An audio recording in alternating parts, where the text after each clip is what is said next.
Bon, et oui, preuve. Ça commence à devenir lent, là. Ça fait 2 heures qu'on tourne la même scène. Oh, faudrait pas exagérer, là, mais je commence à avoir faim. Moi, je pourrais manger un bœuf entier. Bon, on fait une pause. Tais-toi, il arrive. Monsieur, quand est-ce qu'on mange? Non più tra I farfalloni amoroso, notte e giorno di torno girano, delle belle turbando al riposo, Narcisetto a dolcino d'amor. Delle belle turbando al riposo, Narcisetto a dolcino d'amor. Non più avrai questi bei panacchini. La France. Mais qu'est-ce qu'il y a, la France? C'est quand même le pays de la gastronomie, de l'art culinaire, le fromage et les repas étoilés. Oui, les gars, vous parliez d'une grande cuisine, mais moi, j'ai pas les moyens. J'ai l'impression qu'il y a un grand fossé entre la grande cuisine et ce que nous mangeons. Schioppo in spalla, sciabla a fianco, collo dritto, muso franco. Dans ce pays, on a soit le fast-food, soit la gastronomie. Au milieu, il n'y a rien. C'est reparti, maestro. Maestro. Non più tra I farfalloni amoroso, notte e giorno si torna, giorno.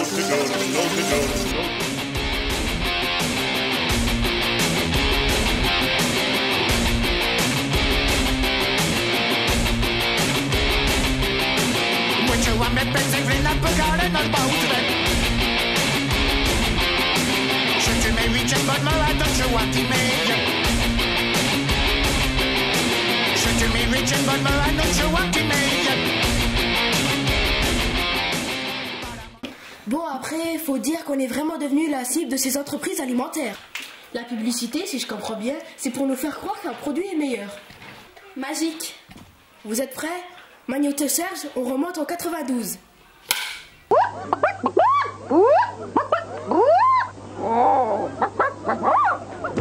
Au lieu de 104 francs. Bon, évidemment, faut mettre son cerveau sur off.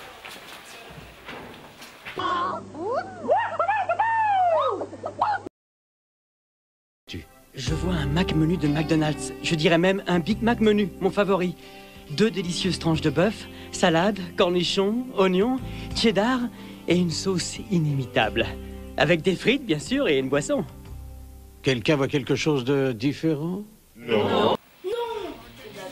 Si, moi je vois autre chose. D'abord, le sandwich qu'on achète, c'est pas le même que dans les pubs. Moi je vois plutôt ça. D'ailleurs, on ne parle jamais de ce qu'il y a à l'intérieur dans leur bulletin. Alors on a posé la question à notre prof de SVT. Vous êtes prêts? Mettez-vous assis, c'est mieux. Accrochez. Bonjour. D'après vous, qu'est-ce qui attire autant les gens chez McDonald's? Il y a le goût, hein, la saveur des aliments qui est quand même travaillé pour faire en sorte qu'on aime bien. Hein. Il y a des sauces, c'est salé, c'est gras, donc tout de suite c'est bon. Hein. Voilà, on va le trouver bon en bouche. Et puis je pense qu'il y a aussi le côté médiatique, c'est-à-dire qu'on en parle beaucoup à la télé, on voit des publicités, donc forcément ça, à un moment on est attiré, on est encouragé à aller chez McDo par le biais de la publicité et par le biais de l'image que ça peut renvoyer un petit peu partout dans notre société.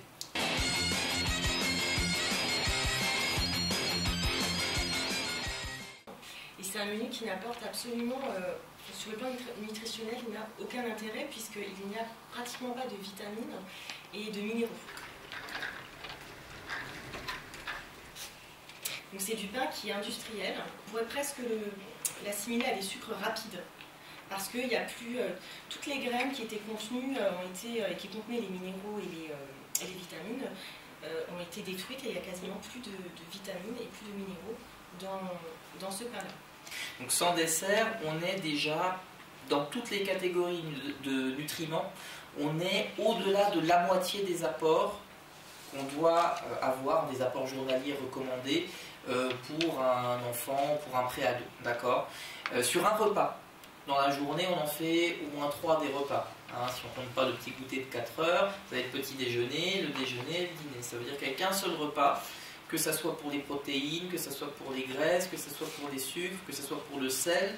Vous êtes à plus de la moitié des apports dont vous avez besoin. Sans dessert. Et sans dessert.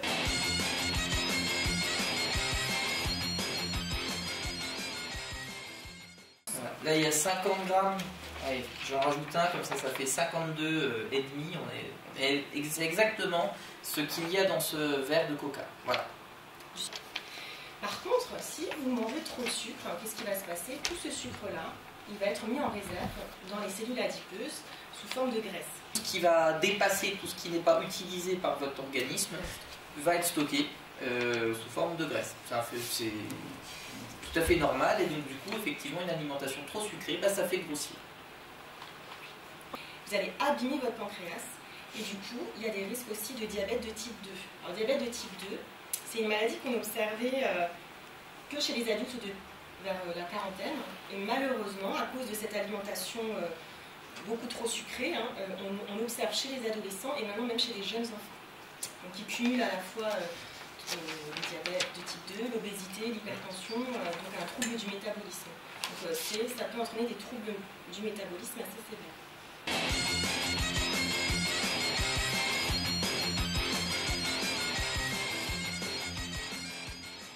C'est 3 grammes.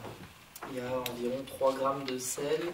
Ça va fatiguer inutilement le cœur. Ça peut amener certains vaisseaux sanguins au niveau du cerveau, par exemple, à se rompre ou à se boucher. Oui, mais en dehors de ça, il y a d'autres conséquences. Oui, mais par exemple, est-ce qu'il y a des conséquences sur les résultats à l'école?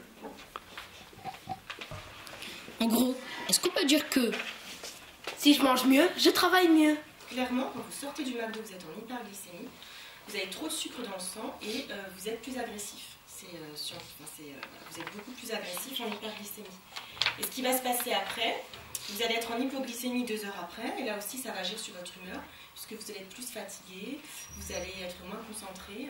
Donc en gros, ces menus-là vont faire que vous allez avoir une glycémie, donc le taux de sucre qui va ne cesser de varier, ce qui est très mauvais pour la santé. Le corps aime bien ce qui est la stabilité, donc une glycémie beaucoup plus stable. Donc ça, c'est très mauvais. Donc, si vous allez manger souvent au McDo, ça va clairement agir sur votre humeur. Et même sur vos résultats scolaires, puisque vous êtes moins efficace après dans la journée. Et pourtant, des alternatives, il y en a plein. Écoutons M. Botsung, c'est un agriculteur bio.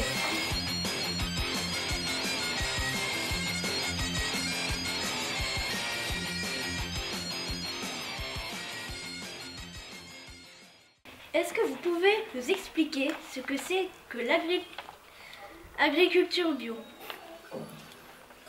Ouais, l'agriculture bio, en fait, c'est essayer de produire de la nourriture, soit élever des animaux, soit faire pousser des végétaux de manière la plus naturelle possible, c'est-à-dire sans utiliser de produits chimiques ni quoi que ce soit qui ne serait pas naturel. Issus du pétrole. Donc en gros, c'est essayer de travailler avec la nature pour produire et pas contre elle, quoi. Un agriculteur non bio, il va mettre des pesticides pour éradiquer ces mauvaises herbes. Nous, en agriculture biologique, on va essayer de réfléchir pourquoi ces mauvaises herbes elles sont là et comment on peut les enlever naturellement.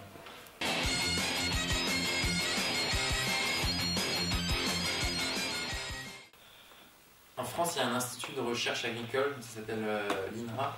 Ils sont à peu près 2000 ingénieurs à chercher, c'est l'État qui les paye, et ils cherchent des solutions pour produire plus. Sur ces 2000, il y en a 1950 qui travaillent pour l'agriculture conventionnelle. Donc il n'y en a que 50 qui travaillent pour le bio, sur développer les produits, développer la production bio, augmenter les rendements, etc. Donc en fait on est juste au début de la production bio, plus ou moins au début de ce qu'on pourrait produire, donc on pourrait produire beaucoup plus à l'hectare en bio, c'est juste qu'il n'y a pas forcément de volonté politique derrière pour changer les choses, quoi.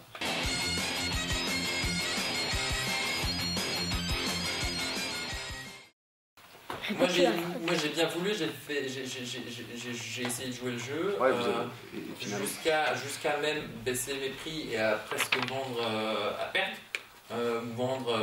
Genre c'était tout juste, je faisais du travail, mais c'était juste parce que j'étais content qu'il y avait des élèves, des jeunes qui aient accès à cette nourriture et qui n'auraient pas forcément accès à cette nourriture s'ils mangent tous les jours chez eux, parce que je sais que c'est forcément un peu plus cher, etc. Mais au niveau du budget, enfin en l'occurrence c'était le collège à Beach, ils ont 1,50 € par jour et par élève quoi, pour entrée plat dessert. Moi je leur vendais je sais pas 80 grammes de viande par personne, vous avez déjà pour 1 € quoi. Donc c'est ouais.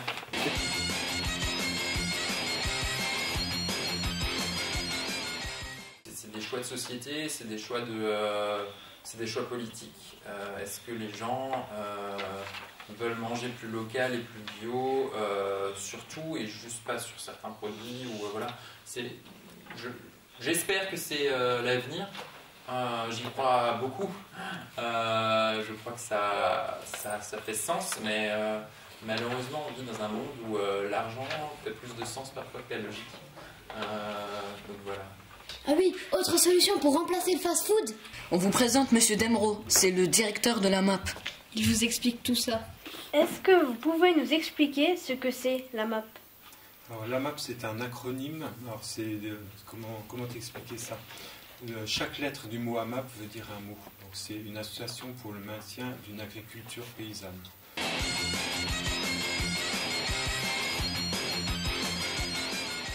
On était en vacances sur l'île de Léron, donc à l'ouest de la France, et puis un soir il faisait pas beau, on n'avait rien à manger, on n'avait pas envie d'aller au restaurant. Puis on a vite acheté une soupe, je dirais pas la marque, mais une soupe potiron ou potimarron. Puis on a chauffé ça, puis on a mangé avec du pain, enfin des trucs comme ça. Et puis mes enfants ont dit c'est excellent papa, on n'a jamais mangé une soupe aussi bonne. Puis moi je regardais ma femme et je me disais mais il n'y a que du sel là-dedans, il n'y a aucun goût. Comment ils font pour aimer ça? Et donc du coup je lui ai dit il faut qu'on fasse quelque chose, ça peut pas durer comme ça.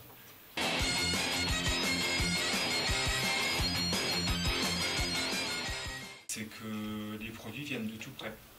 Donc ils ne traversent pas toute la France, voire toute l'Europe, voire plus, pour arriver dans nos assiettes. Les légumes que je mange chez moi, ils viennent de Guenvillers, juste à côté de Fortin.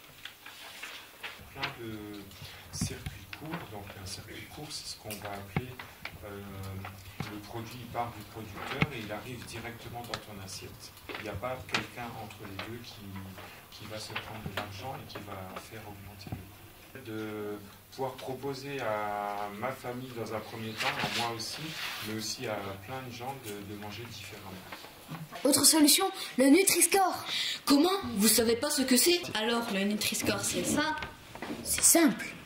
C'est un indicateur qui permet de guider les gens quand ils font leurs courses. Savoir si l'aliment est trop gras, trop riche, trop sucré, trop calorique. Ou au contraire bon pour la santé. Pour ceux qui voient les couleurs, vert c'est bien, rouge pas bien. Il y a aussi des lettres, A c'est bien, E c'est pas bien. Alors, pourquoi ça n'existe pas dans les supermarchés?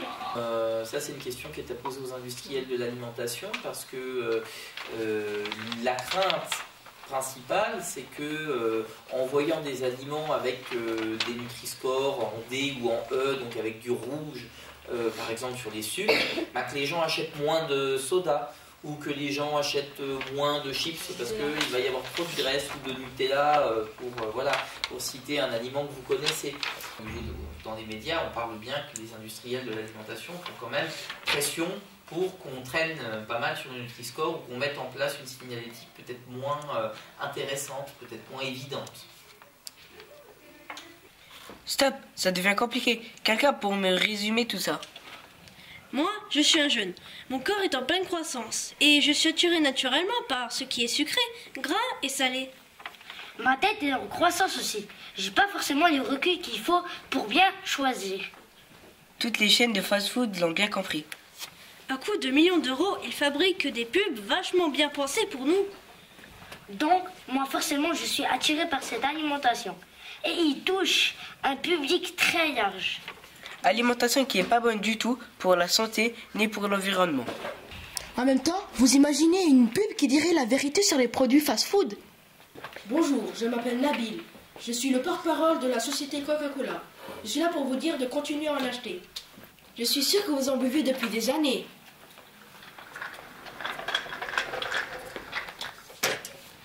Si cette boisson vous plaît, je suis là pour vous rappeler d'en acheter bientôt. Elle ne contient que de l'eau, de la caféine et du sucre. On n'a jamais changé sa composition et ça marche toujours. De temps en temps, on change la canette. On ajoute un ours polaire ou le Père Noël. C'est fait pour attirer les enfants. Comme toutes les boissons caloriques, le coca peut entraîner de l'obésité ou du diabète. C'est du Coca-Cola, tout le monde connaît ça. Je m'appelle Nabil et je travaille pour Coca-Cola. Et n'arrêtez pas d'en acheter surtout. Voilà. C'est vraiment sucré. Autre solution, le bio, les AMAP par exemple.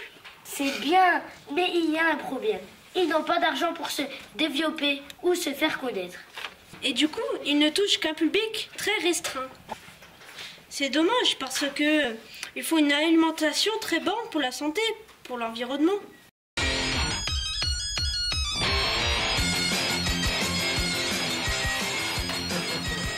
Ça, c'est une très très bonne question. On prend son temps, on prend du temps, et ça c'est difficile à faire. Dans la société dans laquelle on vit, prendre son temps, c'est essentiel. C'est essentiel à une nourriture correcte. Parce qu'en fait, prendre son temps, ça veut dire prendre le temps de cuisiner, pas acheter des choses toutes faites. La première chose à faire pour bien manger, c'est éliminer toutes ces boissons sucrées. C'est vraiment un apport de sucre et de calories inutiles tout au long de la journée. Vraiment, la première règle, c'est boire de l'eau. Très bonne question. À laquelle j'ai pas la réponse. Alors après, j'ai pas la réponse. Il n'y a pas de bonne réponse. Il y a un ensemble de réponses. C'est chacun qui doit essayer de voir un peu ce qu'il peut faire à sa petite échelle. Non più frai quell'aria brillante, non più frai farfalloni amoroso, notte giorno di giorno grado, delle belle turbando al riposo. L'impression qu'il y a un grand fossé entre ce que nous mangeons et le grand cuisine. Narcisetto ad un cino d'amor.